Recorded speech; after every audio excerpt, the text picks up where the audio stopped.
Liquor scam కేసులో మూడో రోజు కస్టడీకి కవిత విచారణ అయితే జరగబోతోంది. 2 రోజులుగా ఆప్ పార్టీ ఫండింగ్ పై అటు ఈడీ అయితే విచారించింది. కవిత విచారణ కేసు దర్యాప్తుపై ప్రెస్ నోట్ అయితే ఈడీ అధికారులు అయితే విడుదల చేశారు. ఢిల్లీ లిక్కర్ స్కామ్ కేసుకు సంబంధించి ఇప్పటి వరకు దేశంలో 245 ప్రాంతాల్లో సోదాలు నిర్వహించినట్లు ఈడీ అయితే వెల్లడించింది. మనీష్ సిసోడియా, సంజయ్ సింగ్, విజయ్ నాయర్, కవిత సహా ఇప్పటి వరకు 15 మందిని అరెస్ట్ చేశామంటూ కూడా ఈడీ వివరణ ఇచ్చింది. ఇదే అంశానికి సంబంధించిన మరింత సమాచారాన్ని మా crime bureau chief Krishna news room నుంచి లైవ్ ద్వారా అందిస్తారు. కృష్ణ, చెప్పండి, ఇవాళ మూడో రోజు కూడా కవిత అయితే ఈడీ అధికారులు అయితే విచారించబోతున్నారు. ఇవాళ కూడా ఆప్ ఇచ్చిన ఫండింగ్ గురించే ప్రశ్నించే అవకాశం ఉంది అని అనుకోవచ్చంటారా? మధురి ఏదైతే ఈ లిక్కర్ స్కామ్ కేసు వ్యవహారానికి సంబంధించి ఈరోజు మూడో రోజు కవితను కస్టడీలోకి తీసుకొని విచారణ అనేది ప్రారంభించారు. ఈ కేసు వ్యవహారానికి సంబంధించి అటు కవిత ఈ లిక్కర్ స్కామ్ కేసు వ్యవహారంలో ఏదైతే దర్యాప్తు జరుగుతుందో దానిపైన ఈడీ అధికారులు కూడా ఒక ప్రెస్ నోట్ కూడా విడుదల చేయడం కూడా జరిగింది. దాదాపు 245 ప్రాంతాల్లో తాము సోదాలు జరిపాము. 128 కోట్ల రూపాయల నగదు అనేది దీంట్లో ఈ స్కామ్లో చేతులు మారాయని కూడా చెప్తున్నారు. అంతేకాకుండా కవితను 2 రోజుల పాటు జరిగిన విచారణలో ఈ ఆప్ పార్టీకి సంబంధించి ఏదైతే 100 కోట్లు ఫండింగ్ ఇచ్చారో ఆ ఫండింగ్ వ్యవహార అంశాలపైన దర్యాప్తు అనేది కొనసాగుతుంది. ఇక్కడ ప్రధానంగా చూసుకుంటే ఇక ఈ కేసులో ఈడీ అధికారులు ఏదైతే అరెస్ట్ చేయడం జరిగిందో తనని అధికారులు అంటే కోర్టు ఇచ్చిన ఆదేశాలను బేఖాతరు చేస్తూ ఏదైతే ఈడీ అధికారులు తనని అరెస్ట్ చేశారంటూ కవిత సుప్రీంకోర్టులో ఒక పిటిషన్ కూడా దాఖలు చేసింది. ఒక పక్కన ఈ కేసు వ్యవహారానికి సంబంధించి సుప్రీంకోర్టులో ఏదైతే కేసు కొనసాగుతోంది కోర్టు కొన్ని నిబంధనలు కూడా విధించింది. ఆ నిబంధనలు పాటించకుండా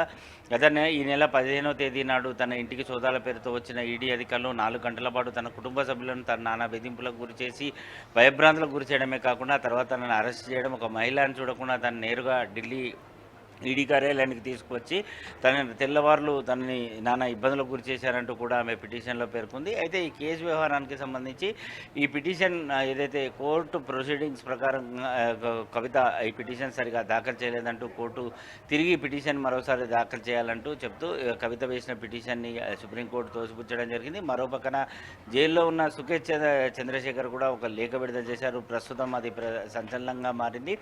ఏదైతే కవిత వ్యవహారానికి సంబంధించి ఈ ఢిల్లీ కేజ్రీవాల్ చేసిన అవినీతిని తప్పించేందుకు ప్రయత్నంలో భాగంగా ఏదైతే దీన్ని రాజకీయ రంగు పులవడం జరిగిందో ఇక దాని నుంచి తప్పించుకోవాలి. గతంలోనే తాను 2 విషయాలు చెప్పాను. బీఆర్ఎస్ పార్టీ అధికారం కోల్పోతుంది, కవిత ఖచ్చితంగా జైలు పాలవుతుందని చెప్పాను. అయితే అదే జరిగింది. ఇప్పుడు ప్రస్తుతం తీహార్ జైల్లో తన మెంబర్షిప్లో జాయిన్ కావాలంటూ కవితకు ఆయన చేసిన లేఖ ఇప్పుడు చర్చనీయాంశంగా మారడం కూడా జరిగింది.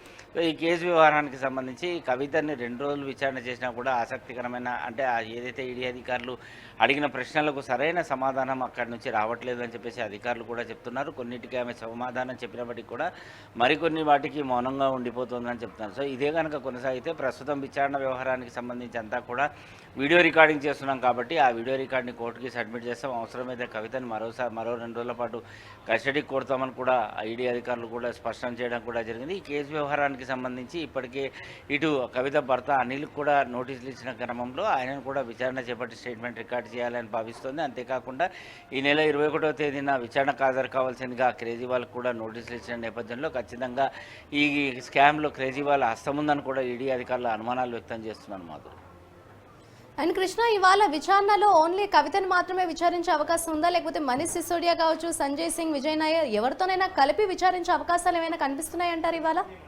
ఖచ్చితంగా ఈ మనీష్ సింగ్ ఏదైతే మిగతా వ్యక్తులు ఎవరైతే అప్రూవల్గా మారి బెయిల్ మీద బయటకు వచ్చారో వారందరినీ కూడా విచారణకు హాజరు కావాల్సిందిగా ఈడీ అధికారులు సమాచారం అందించడం కూడా జరిగింది. వారు ఇచ్చిన నోటీసులు సమాచారం మేరకు ఈ కాసేపట్లో వారంతా కూడా ఢిల్లీలో ఉన్న ఈడీకి ప్రధాన కార్యాలయానికి చేరుకుంటారు. వారందరినీ కూడా మొదట విచారణ చేపట్టి స్టేట్మెంట్ రికార్డ్ చేసిన తర్వాత ఆ గతంలో ఇచ్చిన స్టేట్మెంట్, ప్రస్తుతం ఇచ్చిన తాజా స్టేట్మెంట్పై కవితను విచారణ చేపడతారు. ఆ తర్వాత ఒకవేళ కనుక పొందలేని సమాధానం చెప్తే ఖచ్చితంగా వారందరినీ కూడా ఒకే చోట కూర్చోబెట్టి స్టేట్మెంట్ రికార్డ్ చేసే అవకాశాలు ఉంటాయి. ఎందుకంటే పెద్ద ఎత్తున ఈ స్కామ్ వ్యవహారానికి సంబంధించి కోట్లాది రూపాయలు ఫండింగ్ అనేది అంటే మా చేతులు మారాయి. అంతేకాకుండా కవితకు వచ్చిన 192 కోట్ల రూపాయల వ్యవహారానికి సంబంధించి వాటిని ఎక్కడ దారి మళ్లించారు, అలాగే ఎలాంటి వ్యాపారాల్లో పెట్టుబడులు పెట్టారు, అంత డబ్బు ఒకేసారి ముట్ట చెప్పినందుకు కవితకి ఎవరెవరు దీంట్లో ఆమెకి డబ్బుల వ్యవహారానికి సంబంధించి సమకూర్చే విధంగా సహకరించారు, వీటన్నిటిపైన కూడా ఇంకా పూర్తి స్థాయిలో దర్యాప్తు చేస్తే ఇంకా చాలా విషయాలు కూడా బయటకు వచ్చే అవకాశం ఉంటుందని చెప్పి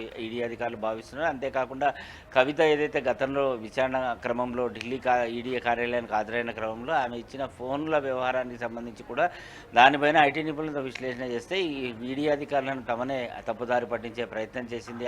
ఏదైతే ఆ కేసుకు ఆమె ఈ కేసు స్కామ్ జరుగుతున్న సమయంలో ఏదైతే సెల్ ఫోన్లను యూజ్ చేయడం వాటిని ధ్వంసం చేయడము, అలాగే ఈడీ అధికారులకు ఇచ్చిన సెల్ ఫోన్లు అసలు ఎక్కడా కూడా పొందలేవు, ఆ పొందలేని ఫోన్లను తమకు అంటగట్టారని చెప్పి ఈడీ భావిస్తుంది. ఏమైనప్పటికీ ఈరోజు మూడో రోజు కవిత విచారణలో చాలా కీలకమైన అంశాలు కూడా బయటకు వచ్చే అవకాశాలు కనబడుతున్నట్లుగా తెలుస్తుంది. అండ్ కృష్ణ, రానున్న రోజుల్లో ఈ ఈడీ విచారణ ఎటువంటి మలుపులు తిరిగే అవకాశం ఉంది అని అనుకోవచ్చు అంటారు? మాధురి, ఈ కేసు వ్యవహారానికి సంబంధించి ఏదైతే దర్యాప్తు అనేది కొనసాగుతుందో ఖచ్చితంగా ఈ కేసులో ప్రధానంగా చూసుకుంటే మరికొంతమంది అరెస్ట్ కాక తప్పదు. అంతేకాకుండా ఈ కవిత వ్యవహారానికి సంబంధించి స్కామ్ ఏదైతే జరిగిందో ఆ స్కామ్ వ్యవహారానికి సంబంధించి ఖచ్చితంగా ఆమె భర్త అనిల్ కూడా తెలిసే ఉంటుంది. ఖచ్చితంగా ఆయన కూడా ఈ విషయాలన్నీ కూడా దాచిపెట్టడం జరుగుతుందని చెప్తున్నారు. మరో పక్కన దీనిపైన సుప్రీంకోర్టులో ఈరోజు 19వ తేదీ నాడు, అయితే 16వ తేదీ నాడు ఏదైతే సుప్రీంకోర్టులో అంటే కవిత కేసు కొనసాగుతుందో అది 19వ తేదీకి వాయిదా పడడం జరిగింది. ఈ కేసులో తనని అరెస్ట్ చేయకుండా, అందులో కవితని అరెస్ట్ చేయకుండా, అంతేకాకుండా ఈడీ అధికారులు దర్యాప్తు పేరుతో తన పట్ల దురుసుగా కానీ ప్రవర్తించకుండా ఉండాలి. ఒకవేళ ఏదైనా విచారణ వ్యవహారం కావాలంటే వర్చువల్ విధానంలో తను హాజరవుతానని ఆమె చెప్పుకుంటూ వస్తున్నారు. సో ఆ కేసు ఈరోజు దానిపైన విచారణ ఉంది. కంటెంట్ ఆఫ్ కోర్టు ఏదైతే ఈడీ అధికారులు ప్రవర్తించిన తీరు కానీ ఆమెను అరెస్టు వ్యవహారం కూడా కోర్టు ఇచ్చిన ఆదేశాలను తుంగల్లోకి తొక్కి ఈడీ అధికారులు ఇష్టానుసారంగా వ్యవహరించారు. Court content of the court కింద దీన్ని పరిగణలోకి తీసుకోవాలని చెప్పేసి కవిత ఏదైతే పిటిషన్ దాఖలు చేసినా ఆ పిటిషన్ని కోర్టు తిరస్కరించడం జరిగింది. తిరిగి మరోసారి పిటిషన్ని దాఖలు చేయాలనుకున్న ఆదేశాలు చేసింది. కాబట్టి ఇప్పటికే కవితకు సంబంధించిన న్యాయవాదులు అంతా, అంటే ఆమె న్యాయవాదుల టీం అంతా కూడా మరోసారి ఆ పిటిషన్ దాఖలు చేసేందుకు ఎక్కడెక్కడ ఏదైతే కోర్టు ప్రొసీడింగ్స్ ప్రకారం అవి ఎక్కడైతే మిస్ అయిందో వాటన్నింటిని కూడా క్షుణ్ణంగా పరిశీలిస్తున్నారు. మరికాటి సేపట్లో మరోసారి పిటిషన్ దాఖలు చేసే అవకాశాలు ఉంటాయి వాళ్ళు. Right, thank you Krishna.